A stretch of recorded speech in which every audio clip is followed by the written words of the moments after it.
ஒரு பெரிய ஆக்டரோட 100வது திரைப்படம், அந்த ஒரு ப்ரெஷர் அது உங்களுக்கு எப்படி இருந்தது? எல்லா ஹீரோவுக்கும் 100வது படம் கூடாது. சார்கிட்ட சொன்னேன், சார் வேணாம் சார் 99வது வச்சுக்கலாம் சார். இல்லை செல்லமணி 100வது படமாக தான் நிற்போம். நம்ம எது சொன்னாலும் விஜயகாந்த் சார் செய்வார். கொஞ்சம் நானே இன்ட்ரெஸ்ட் எடுத்து ஃபைட் மாஸ்டர்லாம் பண்ணிட்டோம். ரெடியாகி அவங்க அப்படி நடந்து போயிட்டுருக்காங்க. அப்போ மேலே இருக்கிற கயிறு வந்து கீழே வர மாட்டேங்குது. கீழே கையில் இழுக்கணும்.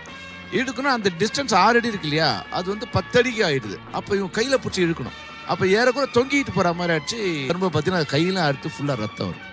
ரோப்பில் வந்து ஷூட் பண்ணிட்டே வரணும். திடீர்னு வந்து ரோப் வந்து கட் ஆயிடுச்சு. ஒரு 25 அடியிலேருந்து கீழே விழுந்தார். அப்படியே விழுந்து ராக் பக்கத்தில் ஒரு புஷ் இருக்குது, முள் புஷ், அதில் விழுந்தார்.